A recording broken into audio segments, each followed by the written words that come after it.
A razão que nós estamos aqui hoje, ou sempre que nós viemos aqui, é uma gratidão a Deus pelo que fez por nós através de Jesus Cristo. Porque quando Deus criou o mundo, ele criou o homem para ser a sua casa espiritual. Mas o homem desobedeceu. Quem é esse homem? Adão. Então ali ele criou tudo, deixou tudo bonitinho, pôs ele para cuidar ali do jardim. E ali tinha tudo quanto é árvore, tinha tudo quanto é árvore frutífera, tudo que nós imaginamos que tem aqui hoje já tinha lá. Mas tinha uma árvore ali no meio do jardim, a árvore do conhecimento do bem e do mal, que ele disse: comerás de tudo livremente, mas da árvore do conhecimento do bem e do mal dela não comerás, porque no dia em que dela comer, certamente morrerás. Isso está em Gênesis 2, 16 e 17. Por que então que nós estamos aqui? Por amor de Deus, que ele enviou Jesus Cristo para nos salvar da condenação eterna. E por amor de Deus, Jesus foi para a cruz e nos atraiu no teu corpo.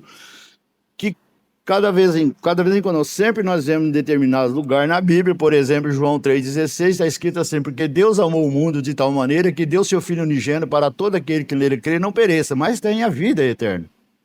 E dentro disso tudo nós vemos ali, quando no capítulo 3, quando o Senhor Jesus deu aquela lição ali, ensinando Nicodemos como ser uma nova criatura, como é nascer de novo. Porque a nossa comunidade aqui importa renascer, ou importa nascer de novo. O que é nascer de novo? Acreditamos na nossa atração, buscação, morte e ressurreição com Cristo Jesus, quando ele foi para a cruz, porque ele prometeu nos atrair no teu corpo. Então, dentro dessas razões, tudo que nós vemos aqui, o Isaías aqui, há 750 anos antes da vinda de Jesus, ele já providenciou, já profetizou a vinda de Jesus. Graça oferecida gratuitamente a todos. Essa graça ainda está hoje em evidência. Porque qual é essa graça? E eu, quando for levantado da terra, atrairei todos a mim.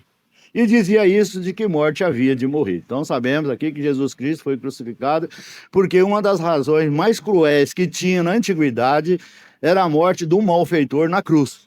Mas Jesus não foi um malfeitor, foi que a irmã Marlene leu ali no capítulo 53, tudo ali, se nós formos continuar, vai dizer assim que ele foi como uma ovelha para o matadouro, não abriu a boca, aceitou tudo certinho que Deus tinha prometido, falado com ele. Portanto, é que quando ele sabia que ia acontecer isso, que já sabia, ele orou a Deus, saiu sangue dos poros dele e dizia a Deus: Pai, se for possível, passa de mim este cálice.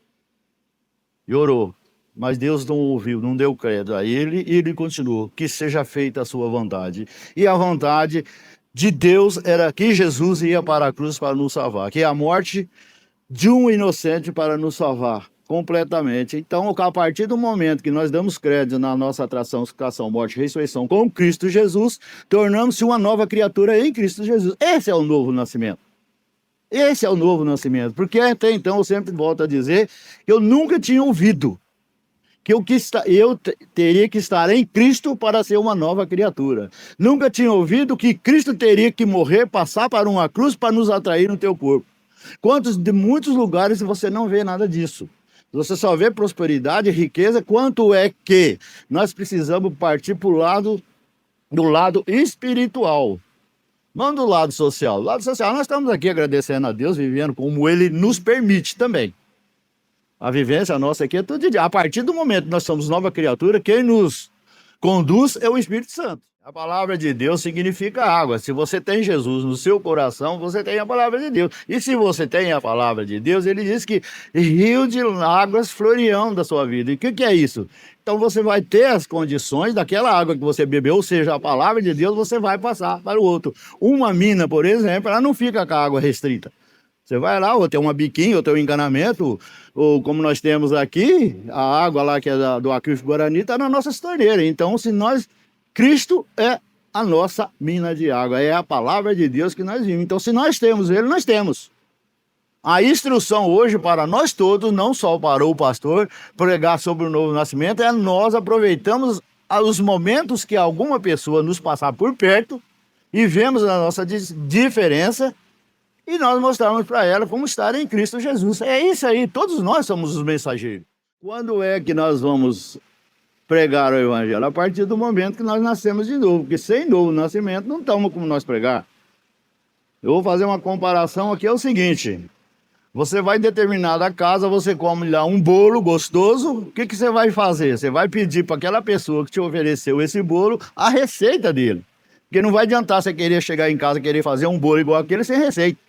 Então não vai ter como você pregar o novo nascimento se você não nasceu de novo. Se você nasceu de novo, você tem as razões para pregar de novo, para pregar o novo nascimento. Fora disso, não tem como. A vontade de Deus é que todo mundo sejam salvos. Não é que salve. Não tem como nós se salvar se não for por Jesus Cristo. O que eu vejo dentro do novo nascimento é você trocando uma coisa velha para uma coisa bonita, uma coisa nova. Quando nós falamos de coisa velha, você já pode pensar o que é velho. Velho é enferrujado, velho é enrasgado, velho é retorcido, velho é tudo isso aí. Então essa era a nossa natureza antiga, uma natureza ruim, uma natureza muito ruim, mas Deus se compadeceu com nós, porque quando ele soprou nas narinas de Adão, ele deu fôlego de vida e deu uma alma para nós. Então essa alma é que Deus está querendo novamente. Tanto ali que ele falou assim, do pó foi feito e do pó voltará. Ou diz, comerás do seu suor até que volte à terra. Isso está lá em Gênesis, não me lembro o versículo, mas está lá em Gênesis, quando ele fez o homem. E depois, ele falou, então você vai comer, você vai suar, você vai fazer tudo que acontece com nós hoje. Mas do pó foi feito e do pó voltará. Mas a alma volte a Deus, aquele que o deu. Então a preocupação de Deus é que nossa alma volte a ele. Então vejamos bem, quem que escreveu foi a Bíblia, não fui eu. Então Jesus aqui está mostrando, se não nos estivermos nele ou permaneceremos nele, vai ser lançado fora, vai catar aquelas varas, como eu estava mostrando na outrora, vai fazer um molinho dessas varas, vai jogar ela no fogo e ela vai arder. Ela não vai queimar. Porque se queima, acabou. Então, dentro da palavra de Deus, vejamos que aquele rico, quando Lázaro morreu e ele morreu também, enquanto um estava no seio de Abraão, o rico já estava lá sofrendo a tormenta. Sofrendo tanto que ele disse, pai Abraão, tenha misericórdia, molhe o seu dedo aí e passa na minha boca, que estou aqui ardendo e estou com sede. Mas uma voz disse, não tem como daqui passar para lá, porque um grande abismo nos separa. Então hoje nós somos o atalaia de Deus. Então vamos avisar o inimigo, vamos avisar os próximos nós que o inimigo está chegando.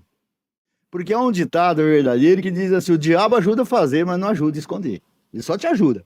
Mas ele não vai pegar também e vai fazer isso. Não, ele vai abrir a brecha, ele vai fazer com que você entra, com que você fica no seu pensamento em fazer aquilo. Agora, você escrever uma coisa que ele vai ajudar quando fala com ódio, que vai fazer aquilo que deseja. Porque Deus é onisciente, onipotente, onipresente. O diabo só não é onisciente, mas é onipotente e onipresente. Ele está em lugar, para tudo quanto é lugar. Só que ele não lê os nossos pensamentos. Deus lê. Deus ouve o nosso pensamento. O diabo não. Mas aí você pega e fala com ódio. Ah, tá feito. Mais uma vez eu vou usar aquele fulano lá. Ele tá com ódio desse jeito, falando que ele vai fazer, então vamos dar um jeitinho para ele fazer isso aí. Mais uma vez nós vemos aí que ele foi homicida. Ele matou o casal lá no Jardim do Éden. Separou o casal por contar a mentira. Agora imagina nós, com o conhecimento da palavra de Deus, o que nós éramos antes mentiroso. E era filho do diabo. Mas agora Deus enviou Jesus, seu filho, para nos salvar da condenação eterna, agora se tornando os filhos de Deus e da verdade. Porque Jesus disse lá em João 14,6, o que ele falou lá? Disse-lhe Jesus, eu sou o caminho e a verdade e a vida. Ninguém vem ao Pai senão por mim. Então Jesus é a verdade. Satanás perdeu para Jesus. Só que, se nós formos ver tudo dentro do conhecimento da palavra de Deus, desde quando Maria ficou grávida, ali Satanás já estava entrando ali, porque não queria que acontecia, porque ele sabia que ali ia nascer o Salvador do mundo. Por quê? O que ele fez?